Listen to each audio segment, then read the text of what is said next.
Hello and welcome to the finals of a single elimination legacy cube draft where we get to choose to be on the play, which we do, and we get to choose to mulligan this hand. It's just unfortunate that we can't count on drawing our second land, but if we do, we'd be in pretty good shape.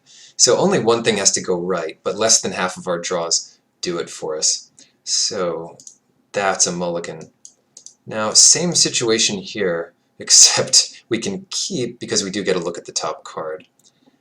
Oh, what a close one. This does guarantee the second land, but it also guarantees that we won't get a turn 2 play. So I think it's a bit risky, but sending it to the bottom. So we're playing Wizards of the Coast employ Mitchell T. All kinds of tea can be pretty nice. Come on, land? We don't have any tap lands left in our deck. Alright, this is a blue-white control with all the wrath effects, and we probably don't stand a chance. Certainly not with this start. Then again, if we can play out Thalia, that's pretty nice. We'll see if our opponent shuffles here. Nope. 3 good ones. Ugh, gross. Well, this is almost the same as our next card being a Plains. If we were to keep that card, Gaddock Teague, not very good against us. Yeah, so we'll put this into play, and Gaddock Teague. That's such a strange card out of these colors. Let's get Precinct Captain into play. I'm feeling kind of lucky there. They both have first strike, and with Gaddock Teague out here, how likely is it our opponent has all these creature spells, or non-creature spells?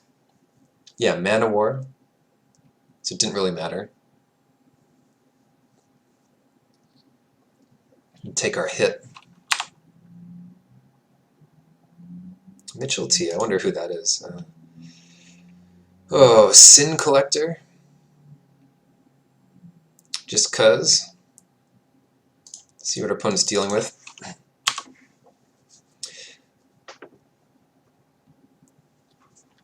Yeah, there it is, Supreme Verdict. That's one way to get rid of it. We can take a quick screenshot here, just because that's good value, and take Supreme Verdict, leaving Venser, Vendilion Click, all of these flash creatures that are annoying.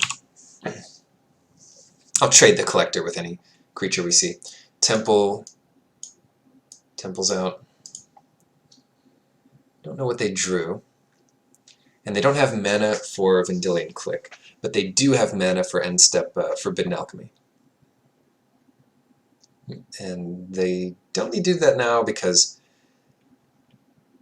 yeah, there's just no... You know, I'm not going to block this. I like our Sin Collector right where he is. Ooh, Spear of Heliod. Right. This turn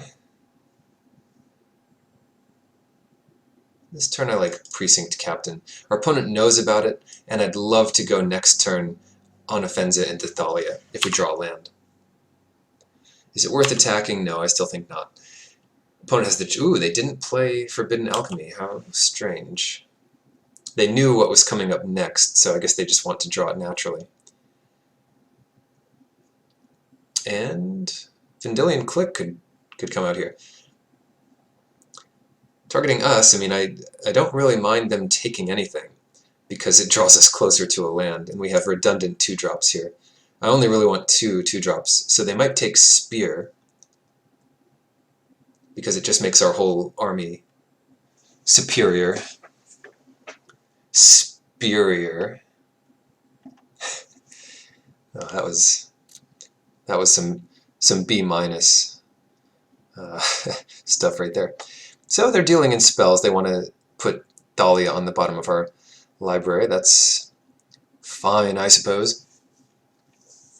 Now what? Now Why can't we just do two things in one turn? Let's play the Spear.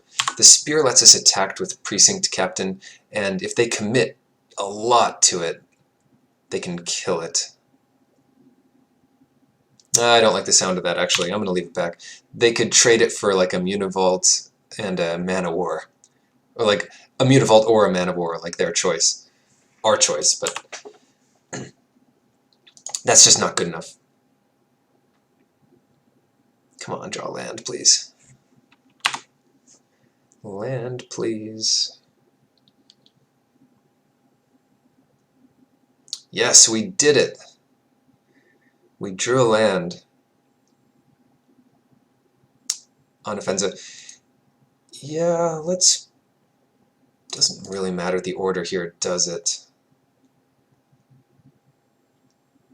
No, not really. Gather is fine. Onofenza is fine. Crusade is great. Well, here. Our opponent can cast a Venser. And if they want to return Crusade, that's fine with me.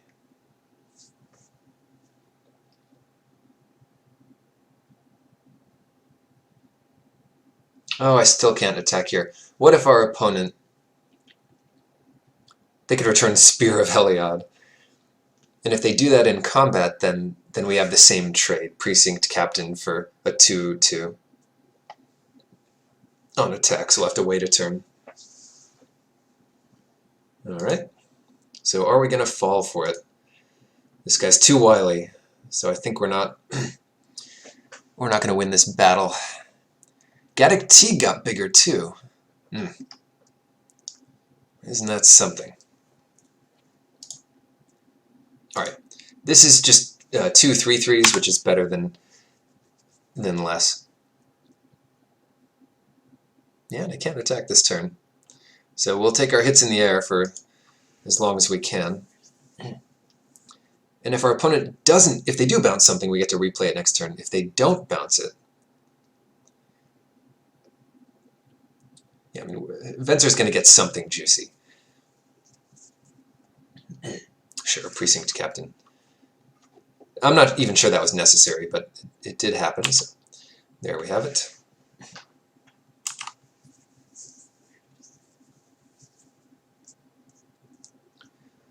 Alright, so now we're just dealing with Forbidden Alchemy, which is an instant. We take it to 8. 3 more turns. Elspeth can buy us some time, if that ever comes down. Alright. On Offensive first.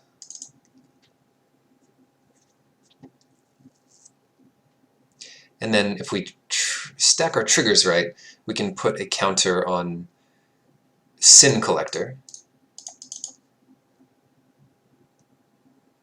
Oh, it's not, no, this is not an enter the battlefield effect. So, yeah, we'll be able to do that anyway. Bolster onto Sin Collector. 5/4 is a little more valuable than a 4/4.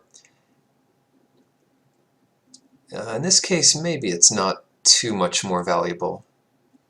Actually, yeah, I like the 4 power because it trades with either a 3/3 or 2 2/2s. Yeah, I'm convinced. So now we actually do get to attack. I think it's time. Let's get in there.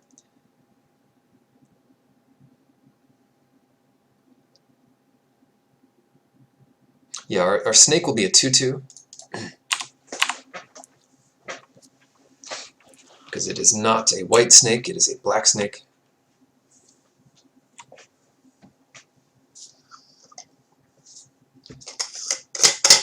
Get some water here.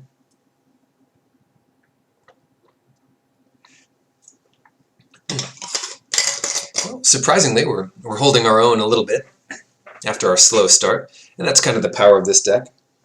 Like in round 2, you can make misplays and still come out ahead, as long as you tighten things up when it counts. Yeah, maybe our opponent just takes it all and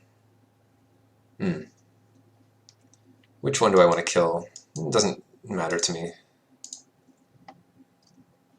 I'll just get them both. That's about it.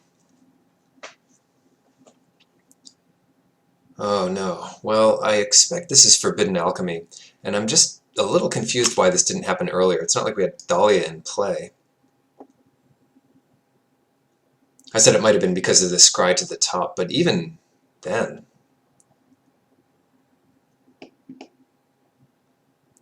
Well, yeah, no, it does make sense. Scrying it to the top is kind of like...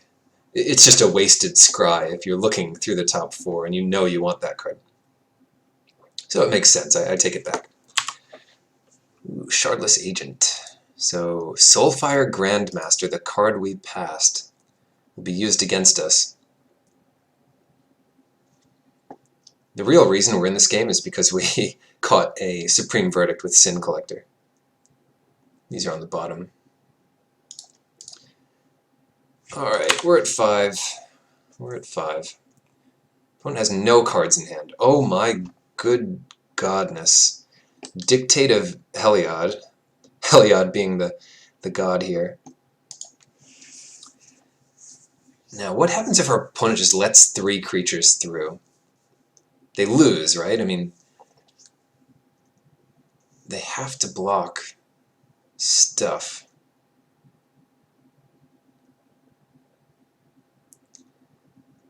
So if we attack with everything, they block 2 things.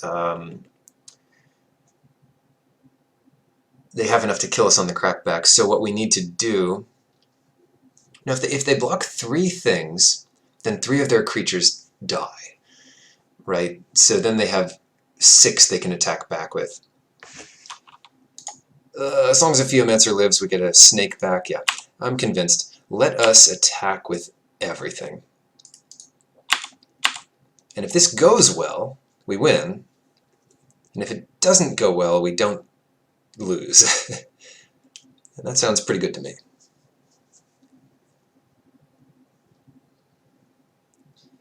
Winning or not losing, those are both, better than average outcomes.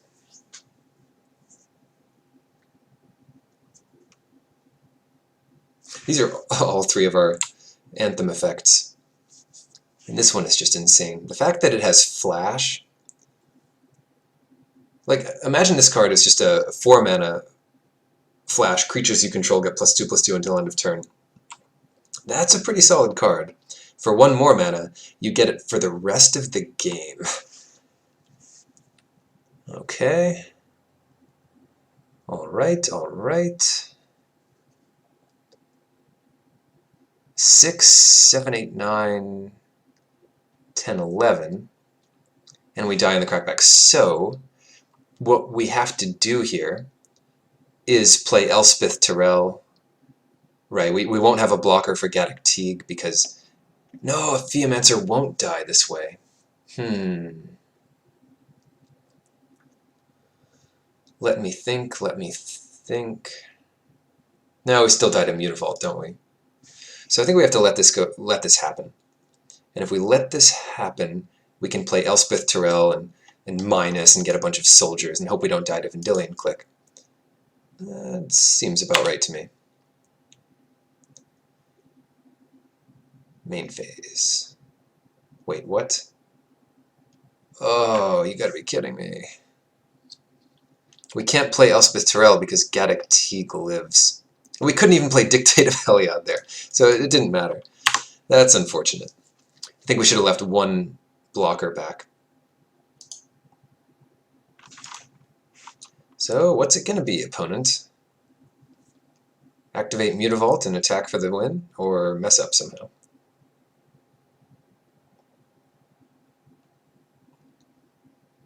Here it is.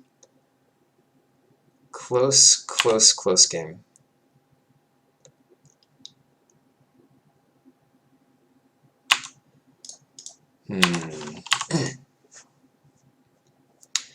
Yeah, to be honest, I don't play against Gaddock Teague very much, so I didn't really consider that. I should have left 1 more thing back.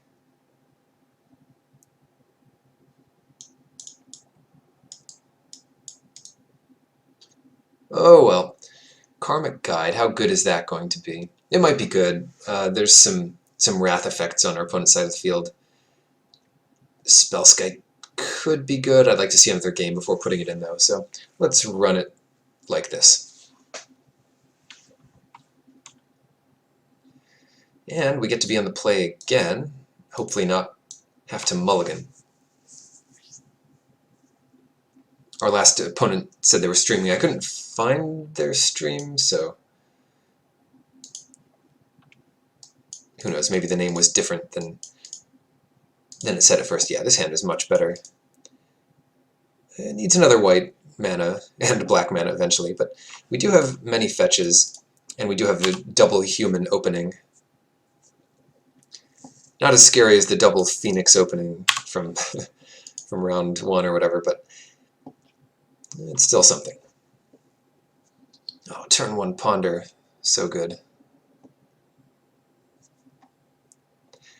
These little 1-mana spells are just, you know, the bread and butter of the blue mage's draft.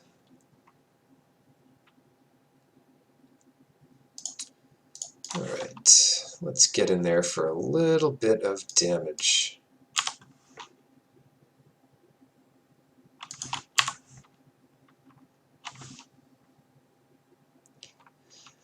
Mutavault's a human sometimes, but it doesn't enter the battlefield that way. So that's not a combo here.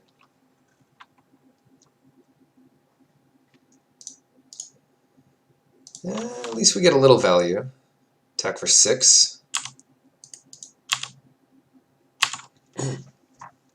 If our opponent stumbles too much, that's going to be lethal eventually. White mana would be great. This guy's a human. He gets to grow our champion of the parish. Oh no, Soulfire Grandmaster.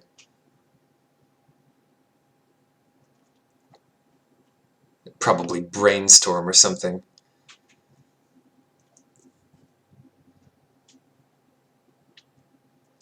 Now, what would our opponent do if we activated Mishra's Factory and attacked with it? Would they block Mishra's Factory and shut us out of the game completely? Probably. Yeah, this is a bit risky, but I think we have to keep the pressure on. Declaring blockers. Did they F6 through the turn? Yeah, these Secure the Waste aren't humans, so I have to accept this trade here. And hopefully it is a trade. Yeah, it is. Okay. That's better than losing Mishra's Factory, but not by too much. And it does mean no more spells will be bought back or life gained. Do we want to secure the wastes for 1? Is that just way too bad? I think it's fine. I think it's fine. Because we're gonna have, you know, 2 mana, 3 mana, 4 mana, all of that stuff is gonna happen. But here we go. Maybe we eat a Supreme Verdict next turn.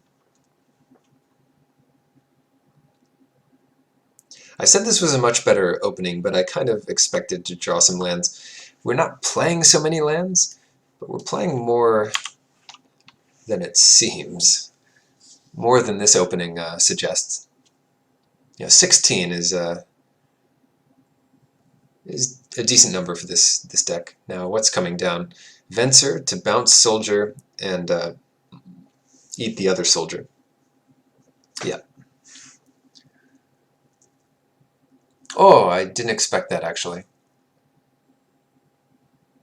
So they want me to never have a Soldier of the Pantheon again, instead of having a Venser and getting the token for free and taking no damage. They still take no damage this way. It's just a bit of a strange way to do it.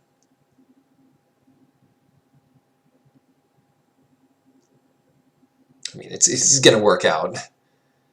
It's going to work out pretty well for them. Yeah, Mirran Crusader, pretty good here. But we'll see. See if he earns his keep.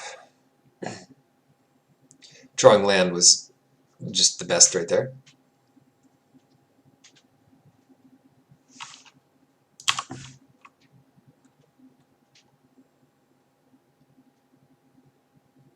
And a morph. They may have added more morphs. This could be the morph that counters an instant or sorcery, or it could be the morph that turns into a 4/5 lifelink.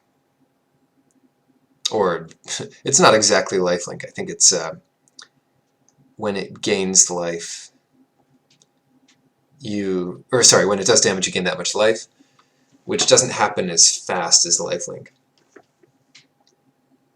It won't save you if you're taking lethal, but in any case, let us attack with the Crusader. And if our opponent wants to get fancy and double block it, I'll trade for the morph.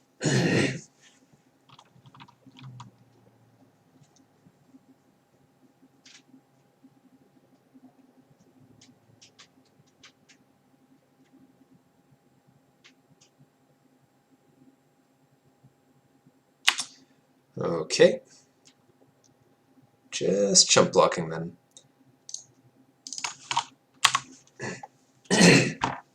Yes, this lifelink dragon is going to ruin our day, because we just won't be doing damage fast enough until we can get an Ajani out or something.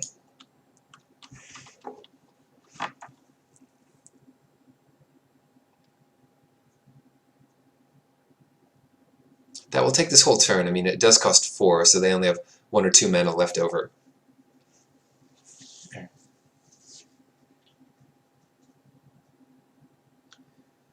Beast Within targeting their own Sun Petal Grove? What? That is a good blocker for Precinct Captain, but Beast Within is an instant. Why wouldn't you do that on my turn?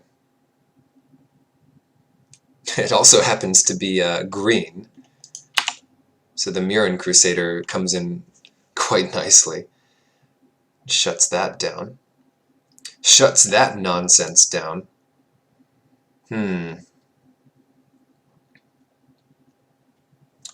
Well, I did just draw a Dismember. So...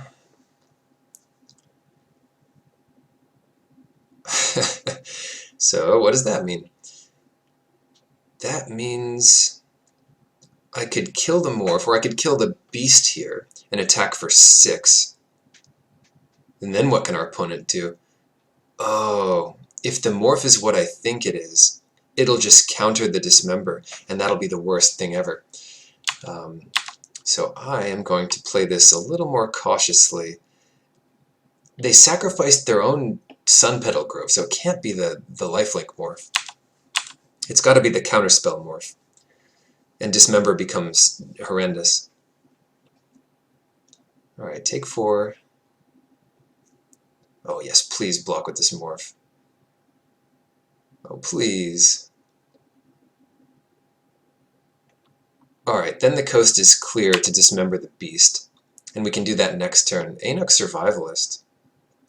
Wasn't expecting that.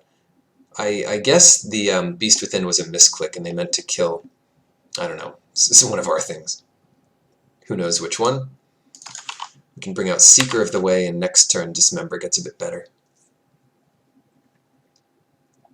That was the last morph I would have played around, even if I knew it was in the cube. But I will say, it is nice that they brought more morph creatures into the cube, so that it's a little harder to play around them. Yeah, I guess I'll let Forbidden Alchemy happen. Dismembering first just means your opponent has more information, even though they could potentially find an answer to it. They don't even know they're looking for an answer to it. With converted mana cost 4 or greater, can't be cast. So Johnny Goldmane can't be cast. That's fine.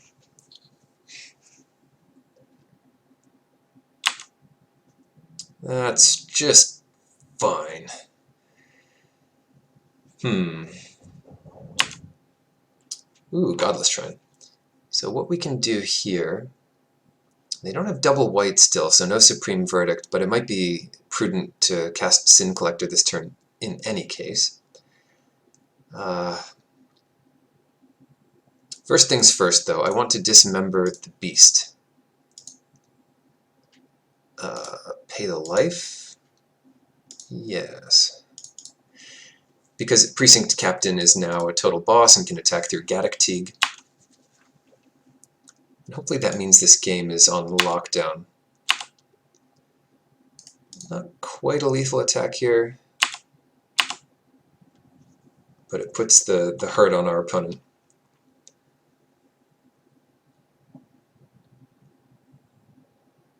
Sure.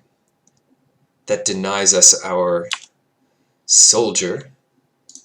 And yeah, hopefully Sin Collector takes down whatever answer our opponent had. Is It Charm? Ooh, Assemble a Legion. What a spicy deck. But we'll take Is It Charm, and yeah, game's over. Cool, so we made it to Game 3 of the finals. Always interesting when you can make it that far. Spellskite? I mean, we're playing against Is It Charm and all sorts of things. So, I'm not sure if Spellskite can change the mode of something.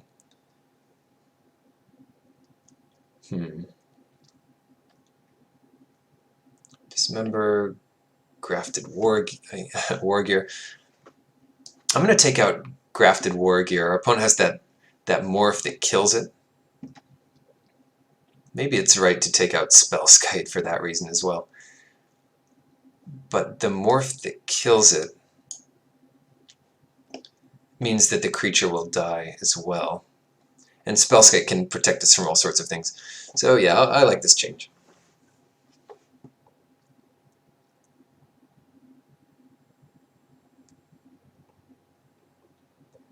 Alright, well, another hand we have to mulligan. Fortunately, mulliganing on the draw is not as hurtful, so mulligan here. Maybe we should have put in another land. This hand looks terrible, but we scry a land to the bottom, and I don't want to go down to 5, and it does have 2 anthems in it already, so any creature we draw is much bigger than it ought to be. And with 4 lands, we can cast anything in our deck. So we can hope for the best. Oh wow. Bloodstained Mire, sure. This gets us our Godless Shrine. Can keep an eye on this Ancestral Vision. Hopefully get some damage in before it resolves.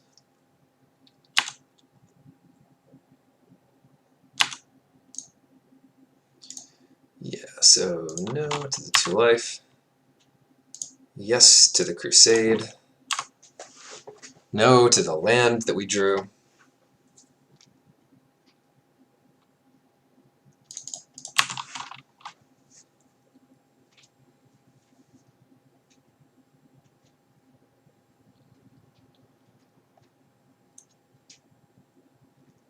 That's a lot of different colors.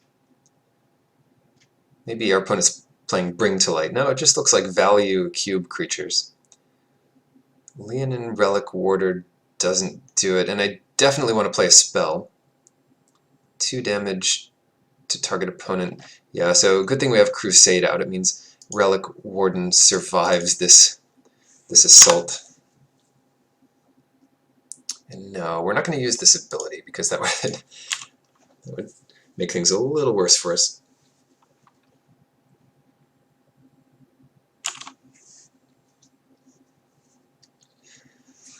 No more lands. Would accept 1-drop or 4-drop. Oh no. Shardless Agent is a great one to have in your deck with Ancestral Visions.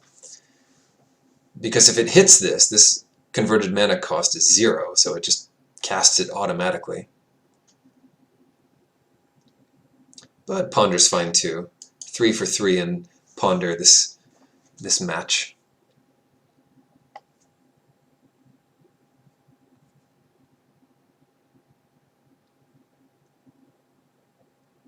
And spells have been cast, so Huntsmaster stays tame. Ooh, Sin Collector.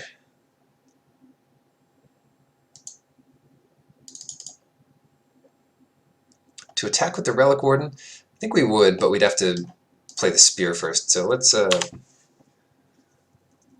what our opponent's dealing with.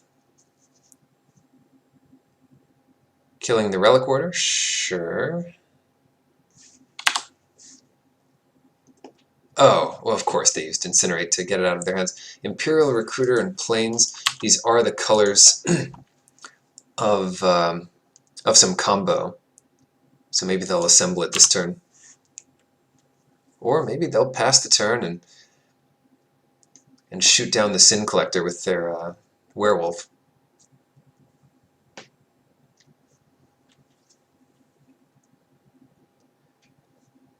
You know, in retrospect, it might have been correct to play Spear first, and then Sin Collector once we know that our opponent's hand is full.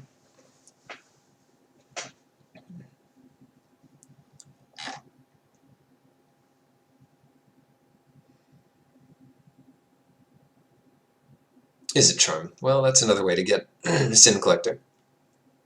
We'll take 6 this turn, and draw a 2-drop of some kind.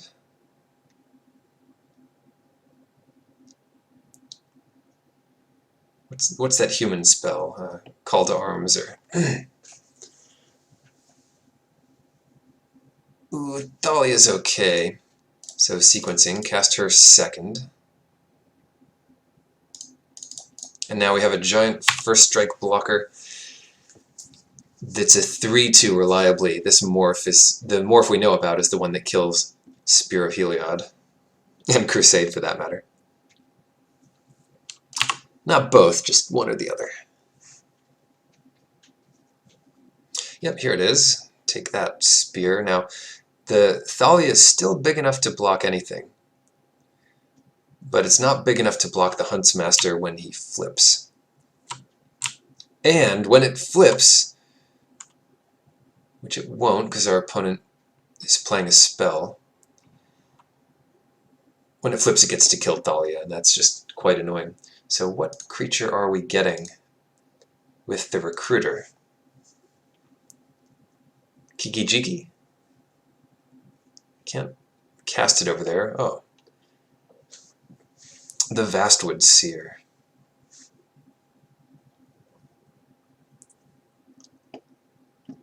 This is happening. Let's block the big one.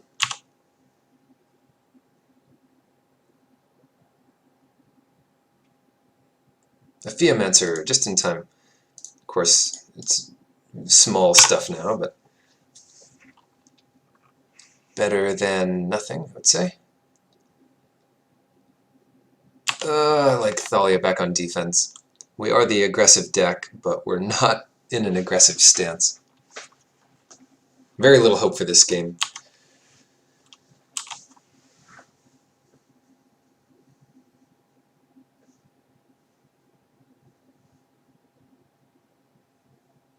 We misplayed the most in round 2, but we somehow won that anyway. This match, there's been a few decisions to make, but most of them could have gone either way.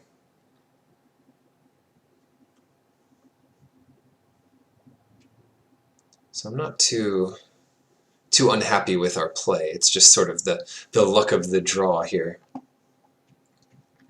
And opponent's deck looks good. It looks fun. It's the stay away from black mana deck. Now Huntsmaster just refuses to flip. What we can do is send the snake somewhere.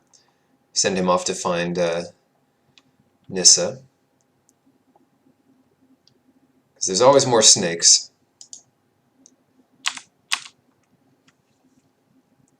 It'd be a funny play to block with Birds of Paradise, just so we have one less blocker. But more than likely, Nissa just takes a hit.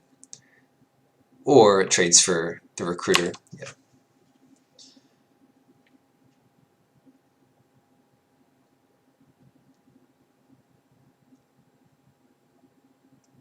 What do you value more? A 0/1 flyer that can tap for mana when you have tons of mana out, or a single loyalty on a cool planeswalker?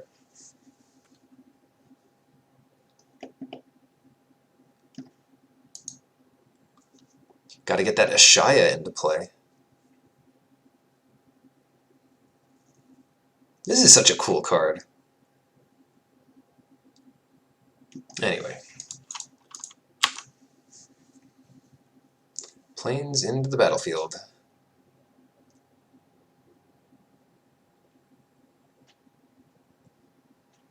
Yeah, especially if you're playing a 4-color deck like this, having these fetch lands and dual lands is so important. And our opponent has a lot of good ones.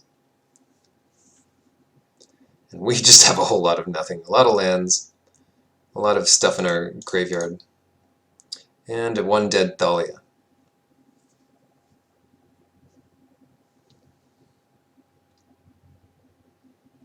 Wait, 2 damage up to 1 target creature that player controls. It's not hitting our creature? Did I miss something? Whoa, Dictative Heliod. Oh no. So we gain 6 here, up to 13. If our opponent blocks nothing, that's 5, 9, 10, 11, 12, 13, 14, 15, 16, 17, 18. That's 18 damage if they block nothing. And then how much damage are we taking on the crackback? 4, 5, 6, 7, 8, 9, 10, 11, 12. 12, and we'll be at 13. Yeah. Dictative Heliod might get countered, but that's a chance I'm willing to take.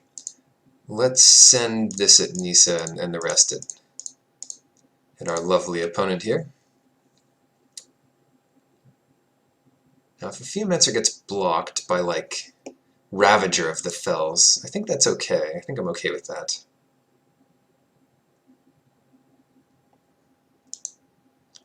I could also... no... yeah. Alright, that's just a confusing enough attack to maybe work. Maybe it's confusing enough to work. Yeah, we didn't misplay game 1 because we just couldn't have cast Dictative Heliod. The misplay might have been attacking with everything, and it would have given us a slightly better chance to win if we didn't attack with everything. Oh yeah, this is good. We still lose to Counterspell, but we're going to lose to Counterspell no matter what. Almost forgot this thing costs 6, but yeah, there we are. Come on, lifelink. Opponent gains a little bit too here. Nisa survives, at least for now. Upkeep. I put a stop on here by tapping land, I think. Did I take any stops off? Sometimes I do that and I pay for it dearly. No, so I think we're good.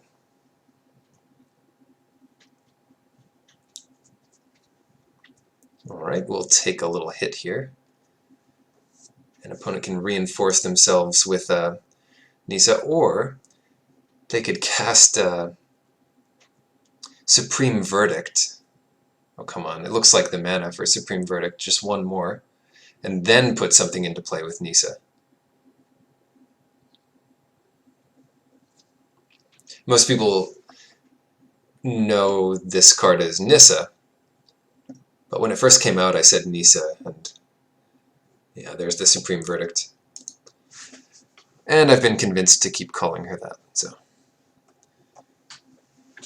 well, I predicted this might happen, but only because it was the worst thing I could imagine. 4, 5, 6, 7. Good games, my friend. Thank you for watching. We are dead on board, but that was kind of fun. You know, we came across a lot of situations that might come up in Legacy Cube, and hopefully you think either my deck or our opponent's deck is a fun one to try and draft. Anyway, thank you very much for watching. There's only about a week of Legacy Cube draft, so we'll see if I get to post another one before it goes offline again and Shadows for Innistrad comes up. Have a good night. Let us take lethal first. Yeah, here we go.